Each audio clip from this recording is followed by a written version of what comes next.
Hello guys, welcome to Amway classes. Amway classes के आज के इस वीडियो में हम बात करेंगे फंक्शंस की। फंक्शन जो सी लैंग्वेज में यूज़ किए जाते हैं, ये है फंक्शंस का पार्ट 2 एंड प्रोग्रामिंग लैंग्वेज का ये है पार्ट 13 ओवरऑल। स्पेसिफिकली बात होगी आज के इस वीडियो में call by reference and call by value की, एंड ये है फर्स्ट कंसेप्ट जिसकी बात होगी, and the second is recursion. Recursion क्या है, फंक्शन में इनका क्या यूज़ है, एंड रिकर्जन को क्यों यूज़ किया जाता है प्रोग्रामिंग लैंग्वेजेस में। तो लेट्स स्टार्ट द वीडियो।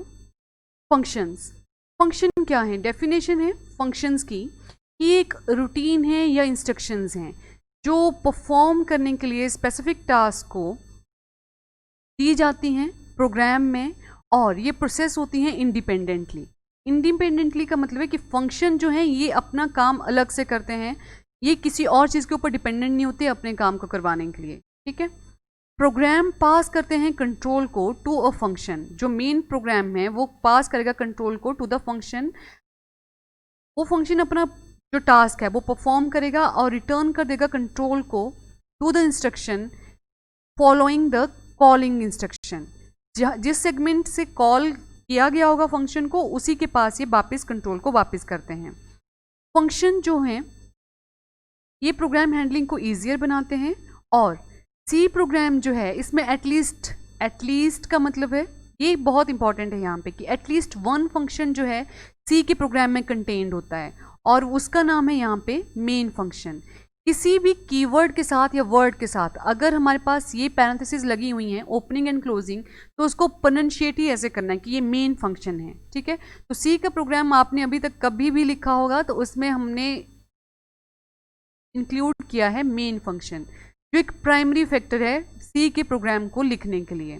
ठीक है, तो सी के प्रोग्राम में एटलीस्ट वन फंक्शन जो है वो कंटेन रहता है, और वो है मेन फंक्शन, और बाकी जो फंक्शन है वो हम क्रिएट कर लेते हैं। फंक्शन के फर्स्ट पार्ट को ज़रूर देखना है इससे पहले, जहाँ पे हमने डेरिवेटिव और प्री डिफाइंड फंक्शंस देखे थे कौन कौन से हैं। सो आज के इस लेक्चर में हमारे पास हैं रिटर्न फंक्शन। रिटर्न फंक्शन क्या करता है, ये एग्जीक्यूट होता है इमीडिएटली एंड ट्रांसफ़र कर देता है कंट्रोल को from the function back to the calling program. अब कॉलिंग प्रोग्राम कौन सा था, जहाँ पे हमारे पास फंक्शन के साथ पैरेंथेसिस लगी थी, यहाँ पे टर्मिनेटर लगा था, सॉरी। ठीक है, अगर टर्मिनेटर लगा है तो वो कॉल कर रहा था, और जहाँ पे कॉल हो रही थी इसको हम कहते थे कॉलिंग प्रोग्राम, और ये वाला जहाँ पे कॉल हो रही थी वो कॉल्ड है। तो रिटर्न जो है ये ट्रांसफ़र कर देता है कंट्रोल को कॉलिंग प्रोग्राम के लिए, एंड जो भी इनसाइड रहता है इन पैरेंथेसिस के following the return is returned as a value to the calling program, और जो भी इसके अंदर लिखी जाएगी चीज़ वो इस वाले फंक्शन के लिए रिटर्न कर देता है वो। ठीक है, और रिटर्न फंक्शन में हमेशा एक ही इंटीजर या एक ही पर्टिकुलर वैल्यू लिखी जाती है, यहाँ पूरी स्टेटमेंट नहीं रहती। ठीक है, चाहे रिटर्न 0 है, चाहे रिटर्न में ए है बी है, लेकिन एक ही चीज़ होगी, पूरा एक्सप्रेशन नहीं रहता रिटर्न की पैरेंथेसिस के अंदर। तो रिटर्न को कैसे कैसे डिक्लेयर कर सकते हैं। वॉइड है अगर हमारे पास कोई फंक्शन, तो वॉइड का यूज़ किया जाता है to declare the function that do not return a value. अगर वॉइड किया गया है किसी फंक्शन को तो उसका मतलब है कि वो फंक्शन कोई वैल्यू ही रिटर्न नहीं करेगा। रिटर्न की टाइप कैसी कैसी हैं, 4 टाइप से हम रिटर्न कर सकते हैं वैल्यूज़ को। First one is pre defined type, derive type and user defined and void.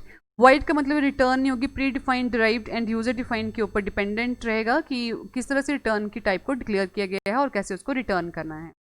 अब है passing argument to the function. तो फंक्शन को आर्गूमेंट कैसे पास की जाते हैं। अब आर्गूमेंट क्या है, वैसे ये हमारा फंक्शन है ये कोई, और जो लिस्ट यहाँ पे बीच में दी जाती है इन पैरेंथेसिस के बीच में, उन्हें कहते हैं हम आर्गूमेंट लिस्ट।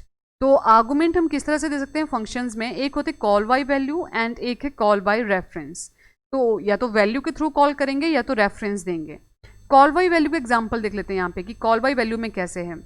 अब ये बात हमारे पास पहले से ही क्लियर है कि जब भी हम सी के प्रोग्राम को लॉजिकली समझना शुरू करेंगे तो वो कहाँ से रीड आउट होना शुरू होता है, वो होता है मेन से। ठीक है, तो सबसे पहले मेन ढूंढो कहाँ पे है। अब देखो मोस्टली जब भी हमने सी के प्रोग्राम लिखे हैं तो हम मेन के साथ लिखते हैं यहाँ पे वाइड मेन। ठीक है, वाइड मेन लिखते हैं, दैट मीन्स कि कोई भी जो रिटर्न है वैल्यू वो नहीं होती। तो हम नीचे गेट ch लिख के उसको क्लोज कर देते थे। लेकिन देखो इंट मेन लिखा है तो यहाँ पे रिटर्न 0 लिखा गया है साथ के साथ। अगर मेन की डिक्लेरेशन वॉइड नहीं है तो रिटर्न कोई ना कोई वैल्यू ज़रूर जाएगी।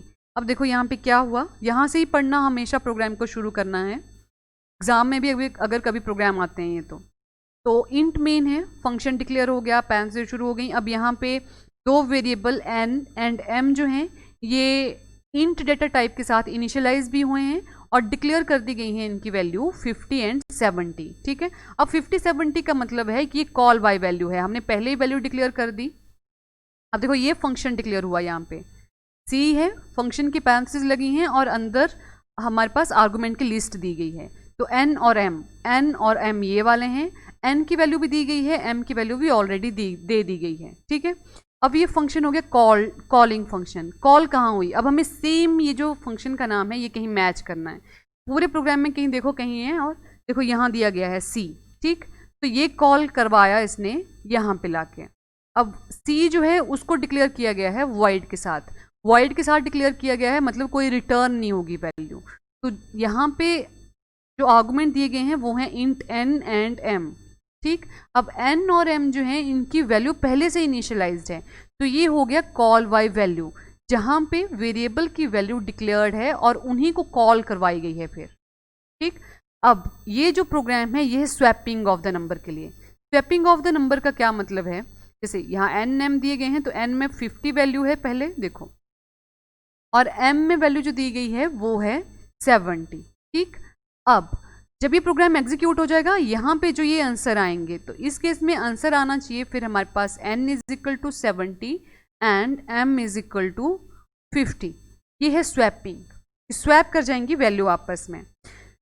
तो स्वैपिंग के लिए ये दो वेरिएबल तो डिक्लेयर हो गए n एंड m, एक और वेरिएबल यहाँ पे डिक्लेयर किया गया टेम्परेरी, TEMP, टेम्प, जिसकी डेटा टाइप फिर से इंट है। अब टेम्प में क्या स्टोर हो रहा है, n की वैल्यू।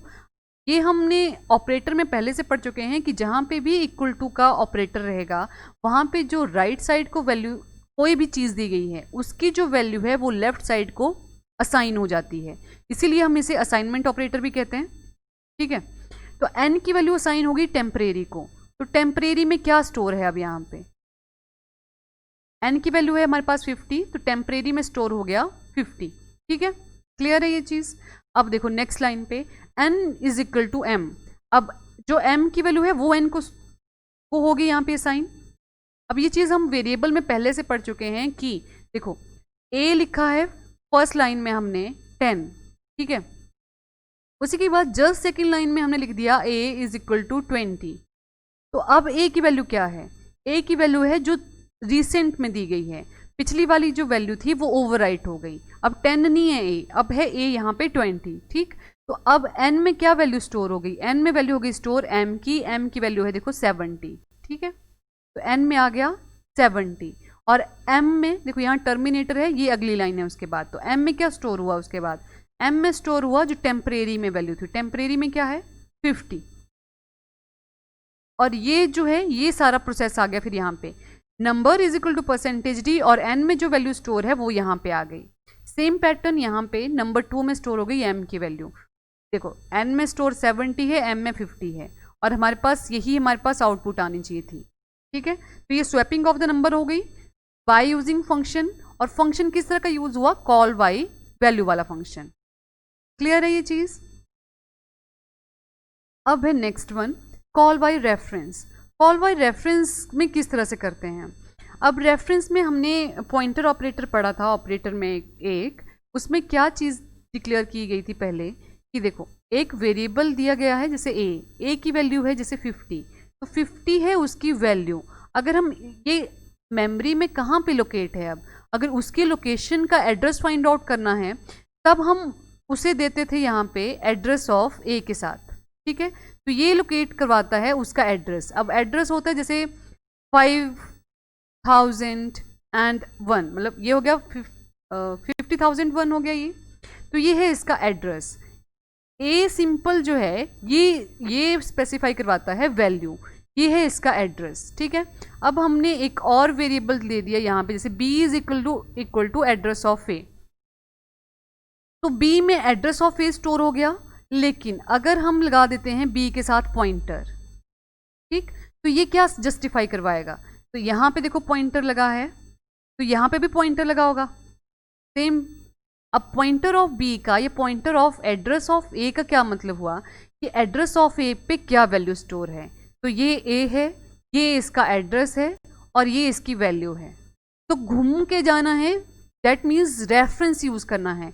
इसे हम रेफरेंस ऑपरेटर भी कह सकते हैं, यहाँ पे पॉइंटर ऑपरेटर भी है ये, ठीक है, और इसे हम यूनरी ऑपरेटर भी कहते हैं।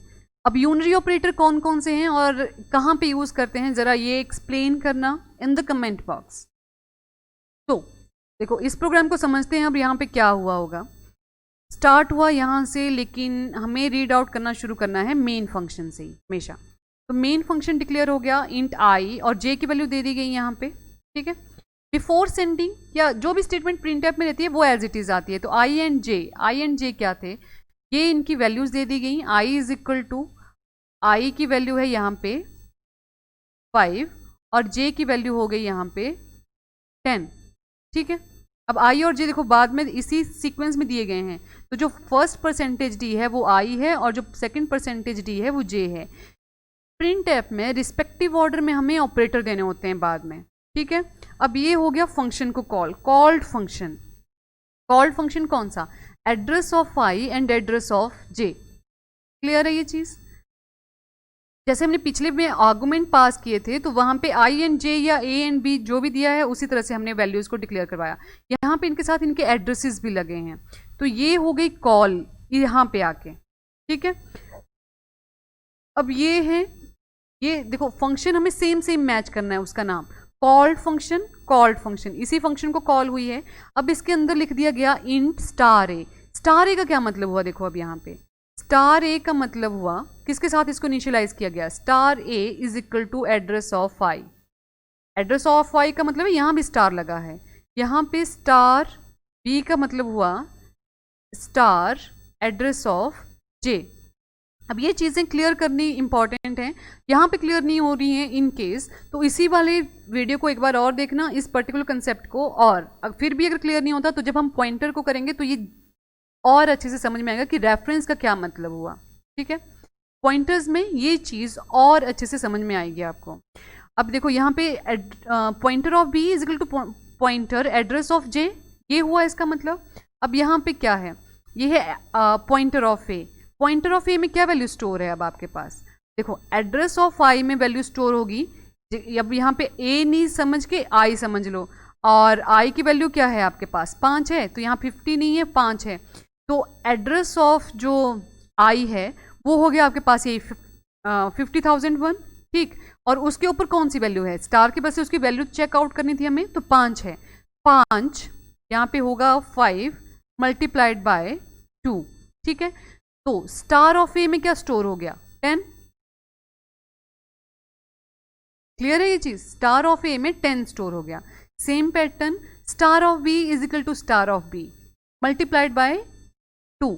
तो ये स्टार ऑफ बी है पॉइंटर बी मल्टीप्लाइड बाय 2। तो पॉइंटर बी क्या है, बी है, पॉइंटर बी है हमारे पास पॉइंटर एड्रेस ऑफ जे। जे के ऊपर क्या स्टोर है 10, एड्रेस ऑफ जे पे। अब जैसे फिर से आई और जे बना लेते हैं यहाँ पे, अगर थोड़ा फिर से कंफ्यूजन है आपको, तो आई ये ले लेते हैं, जे एक हो गया। अब आई की वैल्यू दी गई है 5 और जे की वैल्यू दी गई है 10। अब इनके एड्रेसेस होंगे कुछ भी, लाइक हम 2001 मान लेते हैं जे का, और इसका मान लेते हैं 5001, ठीक है। तो आई का जो एड्रेस, आई में क्या वैल्यू दी गई है, या इसको किसके साथ इनिशियल, यहाँ पे किसको कॉल की गई है, एड्रेस ऑफ आई को। एड्रेस ऑफ आई है देखो आपका 5001। उसके बाद पॉइंटर ए की बात की गई, पॉइंटर ए में क्या स्टोर हुआ, एड्रेस ऑफ आई के साथ पॉइंटर लगा, दैट मीन्स जो उसके वैल्यू थी, तो वैल्यू 5 ही है यहाँ पे ए के केस में। बी पॉइंटर ऑफ बी है, पॉइंटर ऑफ बी का क्या मतलब हुआ, एड्रेस ऑफ जे के ऊपर क्या वैल्यू स्टोर है, पॉइंटर की वजह से वैल्यू की बात हो रही है, अदरवाइज ये एड्रेस की बात थी। तो एड्रेस ऑफ जे है आपके पास 2001, और जब पॉइंटर लग गया इसके साथ, ठीक है, तो इसकी वजह से इसकी वैल्यू स्टोर मांग रहा है ये, तो वैल्यू है यहाँ पे 10, तो 10 मल्टीप्लाइड बाय 2। यहाँ पे बी में क्या स्टोर हो गया, पॉइंटर ऑफ बी में 20। तो ये हो गया आफ्टर सेंडिंग वैल्यूज। यहाँ पे क्या क्या स्टोर होगा, अब यहाँ पे स्टोर होगा 10 एंड 20। ओके, अब क्लियर है? ठीक है, तो ये हो गया call by value and call by reference. और ये वैल्यू कैलकुलेट होने के बाद यहाँ पे चली गई वापस। अब ये आई और जे के फॉर्मेट में गई, देखो वापस ये ए बी से नहीं गई। तो ठीक है, नेक्स्ट है अब रिकर्जन फंक्शन। रिकर्जन क्या है? रिकर्जन होता है, या किसी भी फंक्शन को हम रिकर्सिव फंक्शन कब कहते हैं? जब वो फंक्शन अपने आप को ही कॉल करता रहेगा किसी स्पेसिफिक टास्क को या ऑपरेशन को परफॉर्म करवाने के लिए। ठीक है, अब ये जो प्रोसेस है function of calling itself again and again, इसे हम कहते हैं रिकर्जन या recursive function. When the function call itself to perform a specific operation, तो इसे कहा जाता है रिकर्जन। ठीक है, रिकर्जन का अगर हम एग्जाम्पल देखें या किस तरह से इसकी कॉलिंग होती होगी, तो ये है यहाँ पे दिया गया।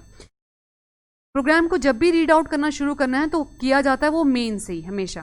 ठीक है, मेन के बाद ही हम हैश इंक्लूड, वो stdio.h, connew.h, क्लियर स्क्रीन, सब चीज़ वहीं से डिक्लेयर होना शुरू होती है। अगर ये फंक्शन नहीं है तो प्रोग्राम रीड होना ही नहीं शुरू हुआ आपका।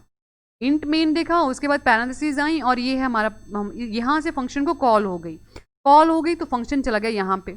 ठीक है, अब ये रिकर्स के पास गया, यहाँ पे देखो रिकर्स फंक्शन के अंदर ही रिकर्स फंक्शन फिर से कॉल हो रहा है। तो ये फंक्शन अपने आप को कब तक कॉल करेगा? यहाँ पे कोई कंडीशनें दी गई होंगी बीच में, अब कि जब वो कंडीशन कोई फॉल्स हो जाएगी तो ये इससे वापस आके यहाँ पे अपनी आउटपुट दे देगा, या आउटपुट आपकी फंक्शन में भी आ जाती है।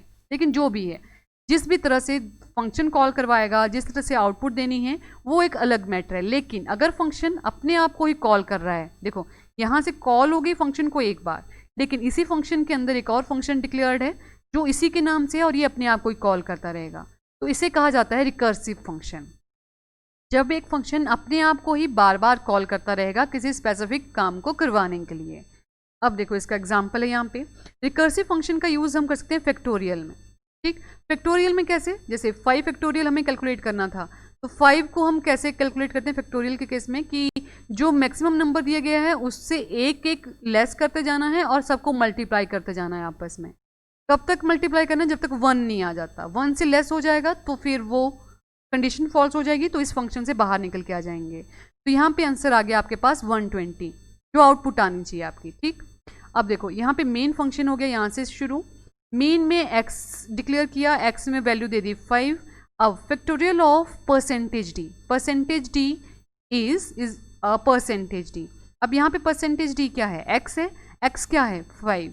तो जब ये आउटपुट में आएगा तो फैक्टोरियल ऑफ 5 इज, यहाँ पे आएगा इसकी वैल्यू। अब ये क्या है? ये फिर से फंक्शन बन गया आपका, देख रहे हो, फैक्ट ऑफ x। अब ये कहाँ पे कॉल हुई? इसको ये बना यहाँ पे फंक्शन आके, देखो यहाँ पे लिखा है इंट फैक्ट इंट आई।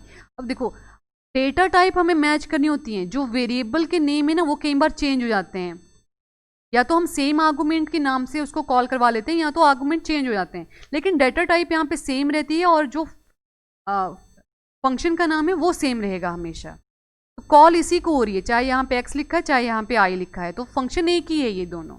ठीक है, अब यहाँ पे जो हमारा वेरिएबल है उसकी डेटा टाइप इंट हो गई। अब i कंडीशन दी गई, देखो यहाँ पे इफ के साथ कि i less than equal to अगर 1 है, ठीक है, या तो लेस देन है या तो इक्वल टू है। अगर 1 है तो रिटर्न 1 होगा। जैसे अगर x की वैल्यू यहाँ पे 1 होती तो आंसर 1 आ जाता, तो लिखा जाता factorial of 1 is equal to 1, है ना। और अगर ये नहीं है तो हमारा तो 5 है यहाँ पे, तो एल्स वाली कंडीशन के ऊपर आ जाएगा। एल्स वाली कंडीशन के ऊपर आ जाएगा तो क्या होगा? Return i multiplied by fact into i minus 1। ठीक है, अब यहाँ पे क्या रिटर्न करेगा ये? इस वैल्यू को कैलकुलेट करके। अब ये वैल्यू क्या है? यहाँ पे i है हमारे पास, जो पहले डिक्लेयर हो चुका है 5 है, तो 5 को मल्टीप्लाई किया इसने किसके साथ? फैक्ट, और i माइनस 1 है हमारे पास। अब i की वैल्यू 5 है तो i माइनस 1 हो गया यहाँ पे 4, और ये हो गया फिर से फंक्शन को कॉल। फंक्शन को कॉल हो गई, वापिस यहीं चला गया। देखो डेटा टाइप सेम है, i माइनस 1 हो रहा है, i तो एज इट इज इसी को कॉल करता रहेगा ये, क्योंकि फैक्टोरियल मतलब जो आपका फंक्शन है वो सेम नाम के साथ है, फंक्शन का नाम देखता है हमेशा। तो अब i की वैल्यू 4 हो गई, 4 कंडीशन फिर से फॉल्स हो गई, आप यहाँ पे आ गए। 4 के बाद यहाँ पे ये हो गया 5 multiplied by 4 multiplied by fact और यहाँ पे 3। इसी तरह से ये चलता जाएगा जब तक यहाँ पे फैक्ट ऑफ 1 नहीं कैलकुलेट हो जाता। जब फैक्ट ऑफ 1 कैलकुलेट होगा तो ये पूरी लाइन आपके पास आएगी, आंसर कैलकुलेट होगा और यहाँ पे आंसर आ जाएगा। तो ये जो ये फैक्ट ऑफ एक्स की वैल्यू होगी वो यहाँ पे आ जाएगी उसके बाद, जो है 120। ठीक है, तो ये है प्री डिफाइंड वैल्यू। आप इसको defined value, user defined value के साथ भी लिख सकते हैं। यूजर डिफाइंड वैल्यूज क्या होती हैं, एक दूसरा क्वेश्चन और आपके लिए। प्री डिफाइंड वैल्यू तो हो गई है जो पहले ही डिक्लेयर कर दी गई, लेकिन यूजर डिफाइंड वैल्यू क्या है अब। Second question, and that's all for the day. अब क्वेश्चन है based on the function 5 questions, कितने आपके ठीक होते हैं ज़रा दोनों वीडियोस के साथ इनको मैच करना। हर एक का आंसर इन्हीं में दिया गया है, फंक्शन पार्ट 1 पार्ट 2 में, या तो part 12 and part 13। Okay, so thanks for watching the video. You can follow us on the Telegram to download the PDF of the lectures, and you can follow us on the Facebook with this link. So stay home, stay safe, stay happy. God bless you all.